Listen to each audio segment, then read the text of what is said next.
Bueno, todo empezó cuando no. Todo empezó, dijimos, con el 8386, que fue el microprocesador que sacó Intel, subsiguiente al 8086, en el cual aparecían, me equivoqué antes, que 3 registros de breakpoint eran 4, con los cuales uno cargaba por medio de instrucciones estos registros y después por medio de un comparador binario típico estándar del tipo 7485, creo que era una cosa así por el estilo, comparaba la dirección de ejecución del programa con el valor del registro, y cuando se producía la igualdad en la comparación, me genera una excepción. Entonces, la idea de mejorar, de reemplazar esos emuladores tan complejos y costosos, surgió con el testeo de placas de circuito impreso armadas y complejas. Se empezó con un sistema que son camas de clavos, como si fueran lápices labiales metálicos en los cuales la parte de arriba está montada sobre resortecitos. Entonces, de acuerdo en donde yo coloque ese clavo, lo de clavo es muy genérico, de acuerdo al lugar físico del impreso en el cual yo lo coloque, hace contacto o no, y yo puedo utilizar alguno de esos clavos para excitar, es decir, para enviar señales, y otros clavos para leer señales, con los cuales yo podía hacer rutinas de prueba. Acá viene un punto interesante desde el punto de vista práctico. Por ejemplo, yo hablo de un caso que he visto, una balanza de supermercado. Se fabrica en el país, es una industria muy interesante, que hay un montón de empresas que se dedican a hacer muy buenas balanzas y las exportan. ¿Qué hace? ¿Se arma la placa y se la pone directamente en la balanza? ¿Y cómo la pregunto? Es la pregunta del millón. ¿Cómo la pruebo? Bueno, normalmente hay fabricantes de placas, gente que fabrica circuito impreso, y hay otra gente que con maquinarias hoy en día se encarga de montar los componentes y soldarlos. Y se le tira normalmente, por comodidad, a la empresa esa que arma los circuitos impresos, la responsabilidad de testearlos, de manera que cuando me entregan a mí una placa armada, sé que está ok. Para lo cual se le entrega también una computadora, microcomputadora de testeo, que fue desarrollada para producir los estímulos que recibe normalmente, en este caso una balanza, y producir la respuesta que normalmente genera una balanza. Entonces, simular la resistencia variable, el strain gauge que maneja la balanza, es un resistor que se deforma y cambia de valor de acuerdo con la deformación, y por el otro lado, manejar el display y la impresora. Entonces, se fabrica una computadora dedicada exclusivamente al testeo y se le da a la empresa que arma las placas, de manera que sale una placa armada de la línea y conectan todos los conectores que va a llevar la balanza en definitiva, se lo excita, se aprieta un botón, se produce la excitación y se ve la respuesta. Si funciona todo bien, estoy diciendo de forma muy reducida, pero hay un montón de instancias también adicionales con puntos de prueba internos que se les coloca para ver si no solamente que la salida del display sea la adecuada, sino el tiempo, la forma de señal. Entonces se le ponen puntos de prueba y se verifica que los puntos de prueba de eso aparezcan las señales que tienen que aparecer, y una vez que todo eso está ok, a la placa se le pone el sello de ok. Lo mismo se hacía con las placas de impreso aquí. Solamente que como el equipo de cama de clavos era muy caro, ustedes piensen que son, como dije antes, como si fueran lápiz labial, en lo cual tiene un resortecito y se hunde la parte de arriba. Y aparte tiene que tener conectores para poder producir excitaciones y para poder dar respuestas. Era muy caro. Entonces, yo no podía tener una cama de clavos para la placa de la balanza. Hacer una microcomputadora para probar la balanza es barata, porque la hago una sola vez. Y aparte es una microcomputadora de tipo prototipo. Bien, en este caso, como la cama de clavos era muy cara, lo que se hacía era utilizar la misma cama de clavos para probar distintos tipos de placas. Entonces se hacían matrices de excitación y matrices de respuesta. Y se utilizaba con distintos tipos de placas para poder justificar la inversión. Es decir, que si yo cambiaba algo en una placa que tenía diseñada de antes, tenía que cambiar todo el test. Lo cual lo hacía bastante impracticable. Entonces tenía patitas de estímulo y patitas de respuesta. Digamos que el tema se elaboró bastante, al punto que fíjense que en este caso tengo la cama de clavos de ambos lados, del lado de abajo, que acá no se ve, y del lado de arriba de la tapa. Entonces se bajaba la tapa, como si fuera una sanguchera, se bajaba la tapa. Qué mal ejemplo usé hasta ahora de una sanguchera. Bueno, se me escapa. Debe ser un acto fallido. Entonces bajaba la tapa, apretaba un botón y se hacía el testeo de prueba. Cuando cambiaba de placa, tenía que cambiar todo. La cama de clavos de abajo, la cama de clavos de arriba, es decir, que era bastante engorroso. Es decir, que, y acá empiezan a verse, que por ejemplo, tenemos un montón de cables que salen de la placa para producir excitaciones y respuestas propias del sistema, lo cual hacía bastante complicado su uso. Apareció entonces después la idea del digital. Y esto fue creado, el digital fue creado para el testeo de placas y luego para el testeo de los procesadores digitales de señales, los DSP que habíamos mencionado en la clase pasada, que trabajaban a velocidades en las cuales era impensable tener un emulador. Entonces, una cosa es que tenga alta frecuencia y el otro tema es que la tengo que probar de alguna manera, la tengo que depurar de alguna manera. Tengo que tener una herramienta de debugging, poner breakpoints y ver qué es lo que pasa. Entonces, ahí surgió la idea digital. Entonces, todos estos productos más o menos complejos de aquella época, fíjense lo que estamos llamando equipos complejos. Estamos hablando de relojes, que en ese momento se utilizaban relojes como calculadora, había que tener los deditos de Barbie para poder usarlo más o menos, y la aparición de los teléfonos móviles. Lo cual, yo recuerdo haber tenido el primer teléfono móvil que tuve, era analógico, cuando pasé a una digital en el año 2000, era un cambio total, no se escuchaba ni medio, era horrible. Uno lamentaba ver ese cambio, pero nos impulsaba la tecnología y las empresas. Entonces, la aparición de placas cada vez más especiales y más complejas nos llevaba a necesitar utilizar técnicas de depuración un poco más elaboradas. Ahí apareció el digital, empezaron a aparecer enormes wafers con enorme cantidad de chips que había que testear, y apareció el automóvil con electrónica. De vuelta, el automóvil con electrónica fue todo un desafío. ¿Qué pasa con el automóvil con electrónica? Lo primero que se les ocurrió, ¿vieron las películas de policiales en las cuales viene el coche de la policía y lo choca en forma muy controlada al vehículo para desestabilizarlo y poder tenerlo cuando se están escapando en las rutas?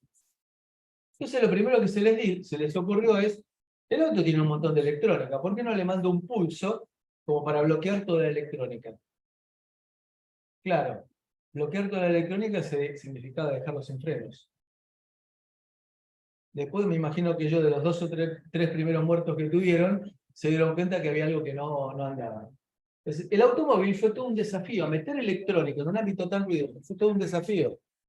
Y para lo cual hay hoy en día, enormes computadoras que se encargan de testear la electrónica del automóvil.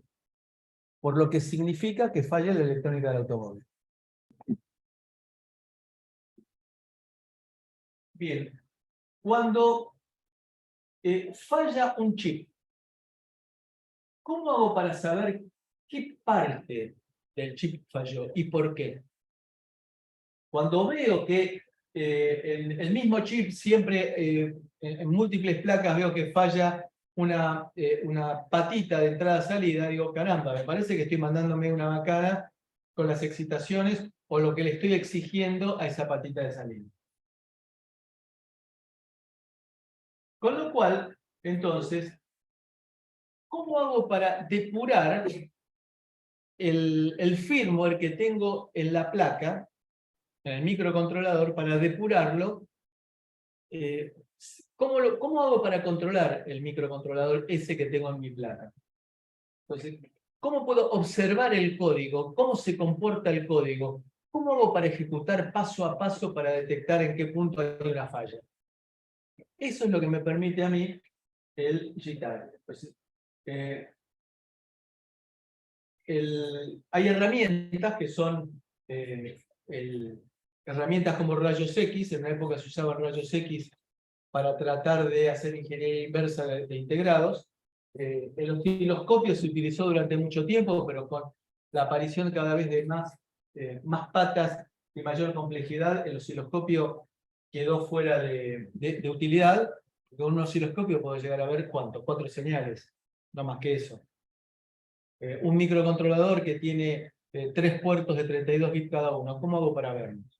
Entonces, el osciloscopio cayó en desuso, y a medida que se fue armando nuevas etapas de avance de la tecnología, nos fue apareciendo de vuelta desafíos. Acá vemos en forma prolijita el Ball Grid Array que habíamos mencionado en la clase pasada.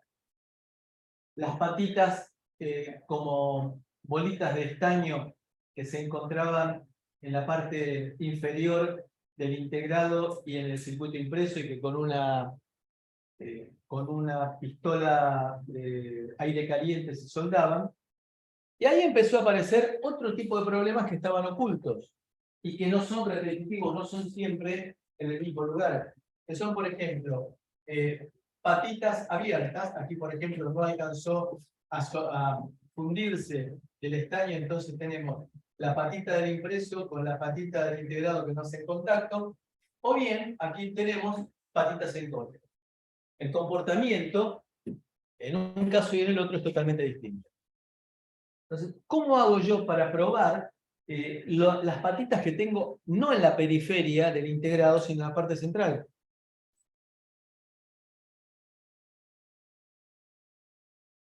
Hoy se utilizan algunas técnicas de rayos X controlados para hacer estas pruebas. Y si no, utilizar, porque esas patitas que van ahí salen de abajo del integrado y van a algún otro lugar. Bueno, inyectar en algún punto del otro lugar señal y ver qué pasa en las patitas de alrededor del integrado. Bien.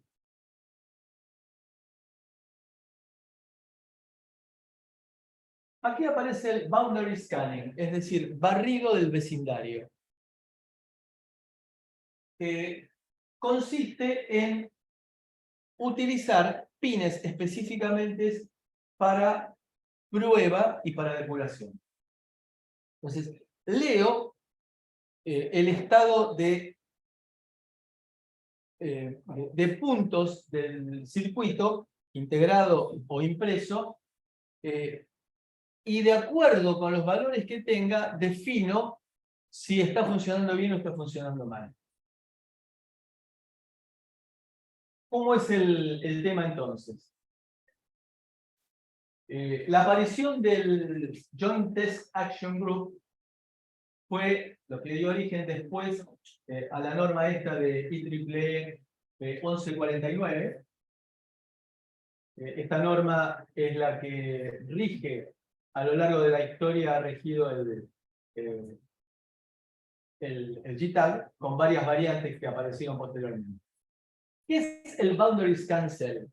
Tampoco puedo armar yo un sistema que tenga 200 patitas para conectarse sobre la placa, porque es, de vuelta volvemos a la historia de la cama de clavos, era un despelote manejarla porque tenía un montón de patas, un montón de cargas, muy complicado.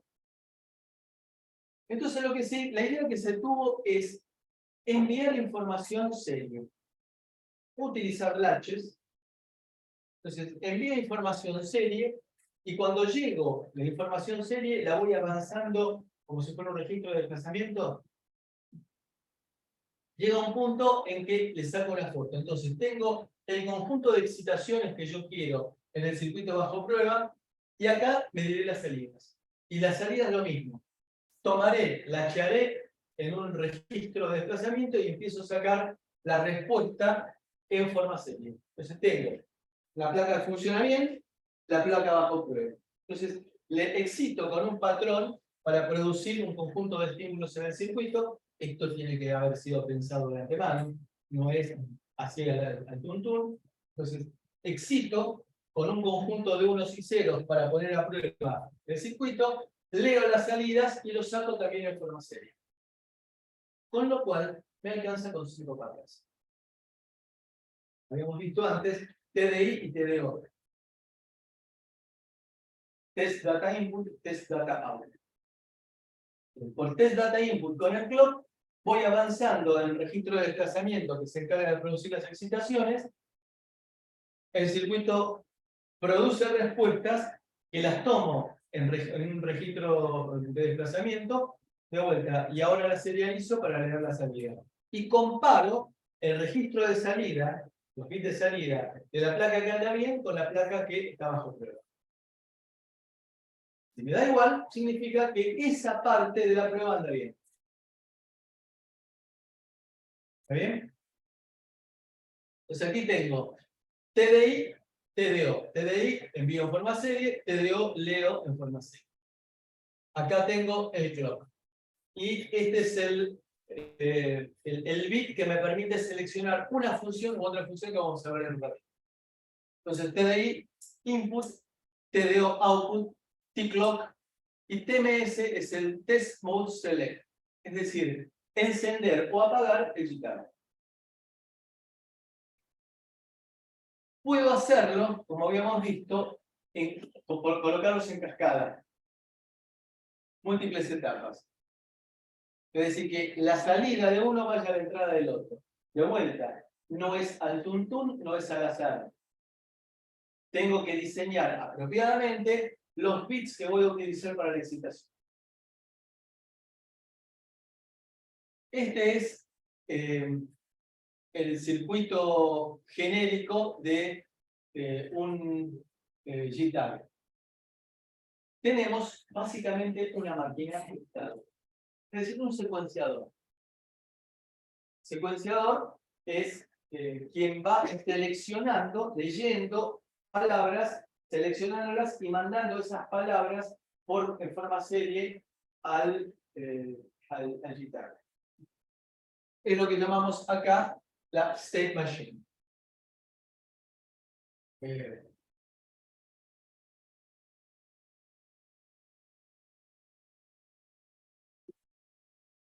engañaron, me dijeron que era el cañón más nuevo que hay. La imagen, ¿alguno de ustedes está siguiéndolo en la... Sí, pero creo que con otro... Sí, creo que no. Bueno, yo les dije, lo lamento, pero el día, se cambian desde el día antes. Discúlpenme, me olvidé de enviárselos este PDF. No se va a repetir, no tengo noticia. Bueno, pero ustedes, la imagen que están viendo, aunque no sea de esta parte, es correcta. Está bien. Porque la imagen que está proyectada no tiene nada que ver con la que estoy viendo yo en mi computadora. La calidad. No sé. Bueno.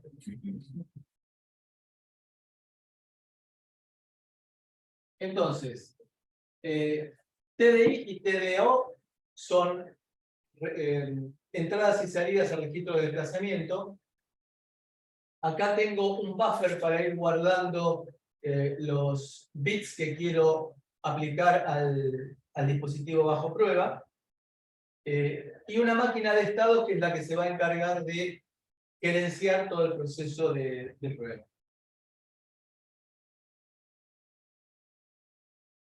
Esa máquina de estado se encarga de ejecutar instrucciones digitales.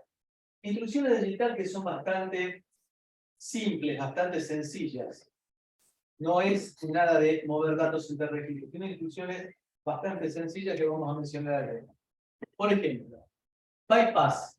Significa bypass que la salida sea igual a la entrada. ¿Para qué? Para enviarlo a otra etapa que esté conectada en cascada.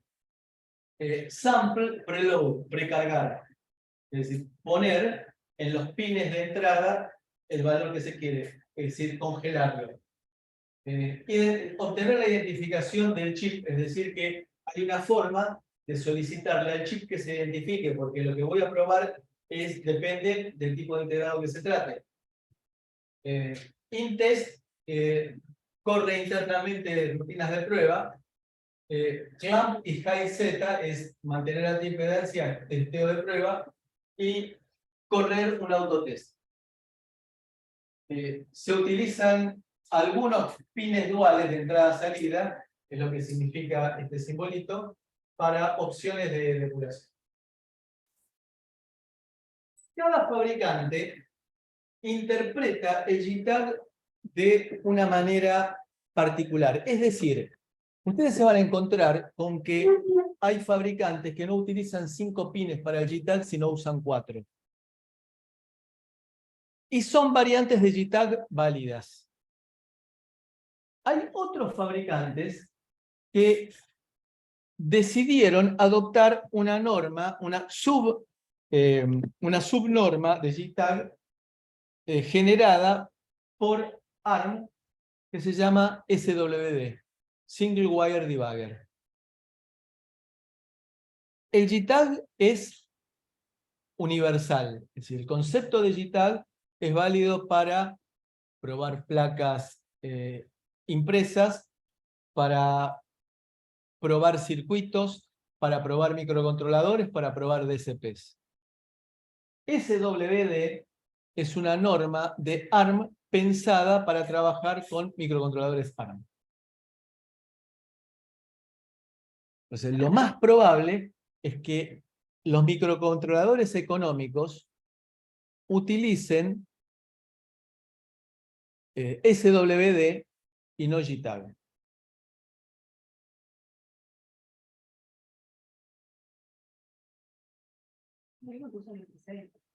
¿Cómo? Sí, pero no es JTAG, es una técnica de debugging propio, es que la llaman Nexus. Pero fíjense que la cantidad de pines que utilizan, la mayoría son 4.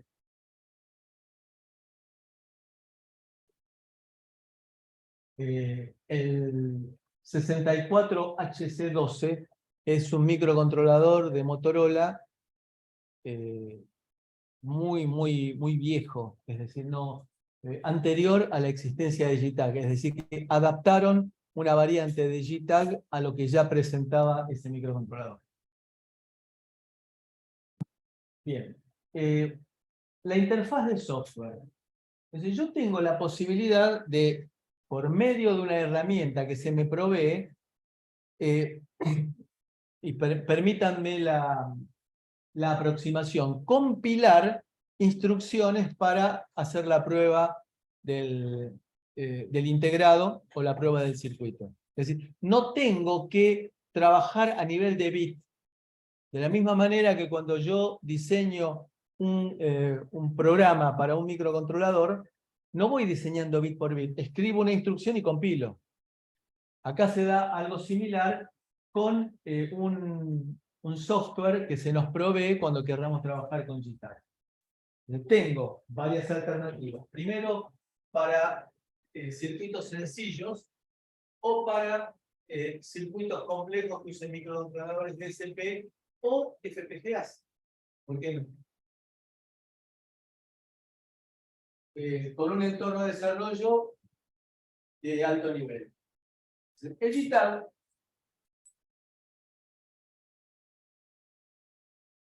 comenzó en la década del 80 y que se estandarizó en la década del 90 como IEEE Standard 1149. Entonces, paulatinamente fueron apareciendo mejoras con distintos tipos de componentes y así sucesivamente. No vamos a entrar en la tecnología, pero ténganlo ustedes como referencia. Y eso permitió publicar la versión 2001, que es muy parecida a la que se está utilizando actualmente.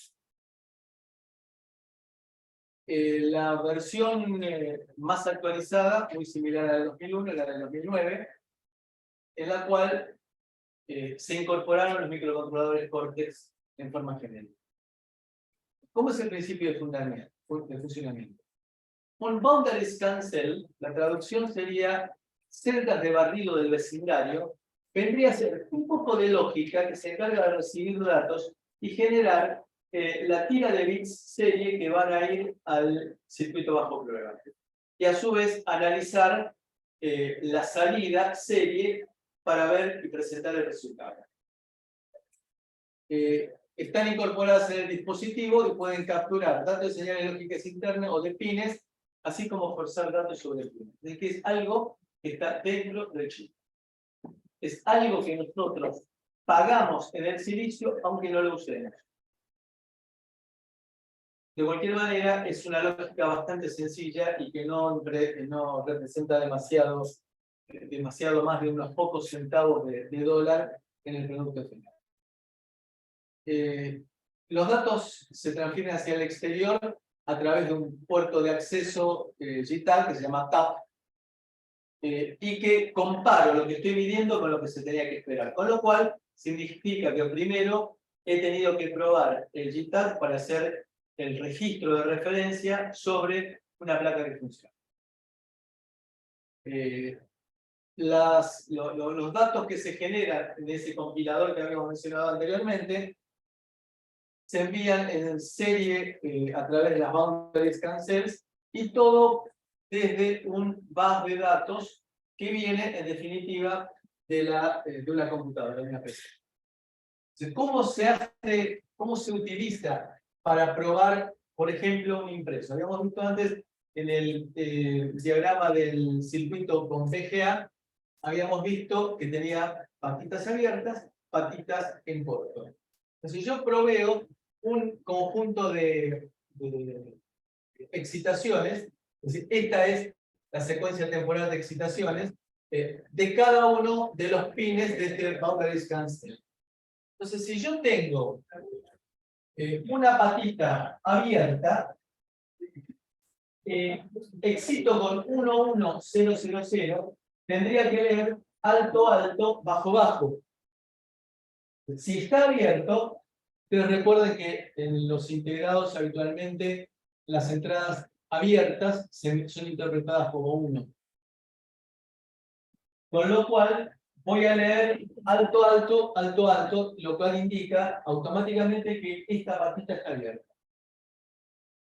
Ahora, si acá tenemos un corto, el otro ejemplo que habíamos visto, las dos patitas en corto, cuando tengo dos altos no hay problema. Cuando tengo dos bajos, no hay problema. Ahora, cuando tengo un alto y un bajo, ahí sí hay un problema. ¿Por qué? Porque cuando pongo una salida común TTL, token pole, una compuerta TTL, un inversor TTL, en paralelo con otro inversor TTL. ¿Me siguen lo que estoy diciendo? ¿O no? Me lo tenía.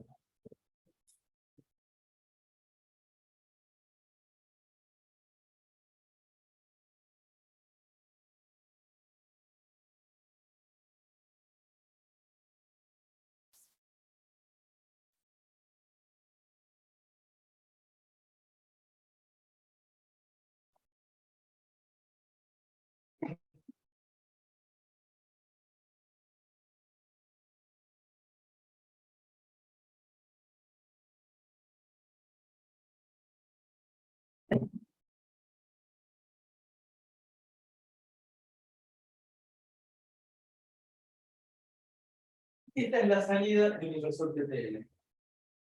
Este receptor que está acá arriba no cumple ninguna función salvo la de anotar impedancia. Todo hace el limitador de corriente. ¿Por qué? Bueno, por la circuitería que aquí tengo digo, y nunca se va a alcanzar a saturar este transistor. Ahora, ¿qué pasa si le coloco en paralelo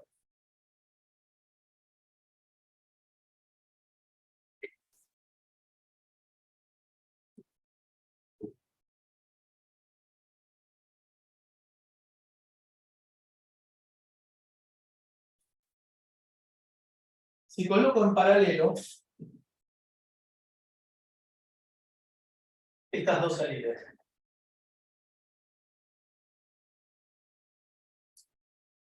¿Qué pasa?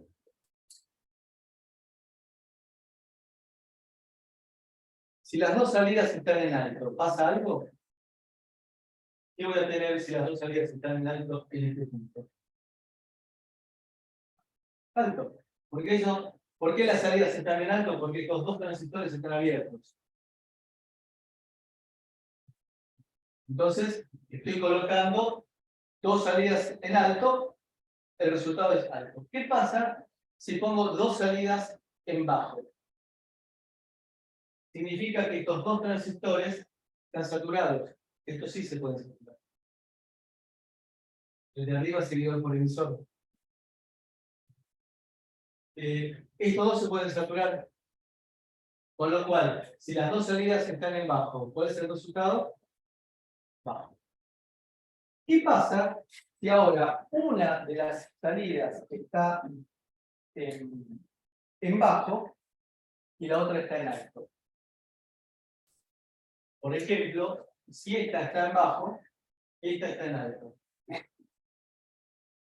Se va a producir una circulación de corriente así. Este resistor es de bajo valor, se utiliza normalmente para adaptar impedancias, para evitar oscilaciones. Es un resistor del orden de los 300 ohms más o menos, de 100 y 300 ohms. La corriente que puede circular es grande. Con lo cual, voy a tener un estado, si este es alto y este es bajo, va a prevalecer el corto de este. ¿Está bien? ¿Por qué? Porque voy a tener una alta impedancia, este está abierto, en paralelo con una baja impedancia, este está saturado. ¿Qué es lo que manda? El poner en paralelo dos resistores de valor muy alto con uno de valor casi cero. Casi cero. Es decir, que en este caso, porque si fuera al revés, se privilegia el estado bajo. Con lo cual, entonces, en este caso, cuando yo excito 1 y 1, ok, me da alto. Cuando excito 0, 0, ok, me da bajo. Pero cuando excito 0 y 1, acuerdo con esto, me va a dar bajo. Y cuando excito 1, 0, me va a dar bajo.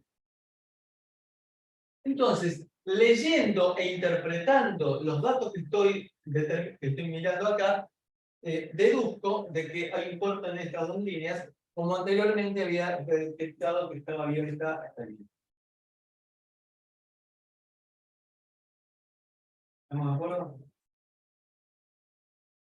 A ver, acá no hay magia. Es decir, alguien tuvo que diseñar las pruebas y alguien tuvo que analizar los resultados.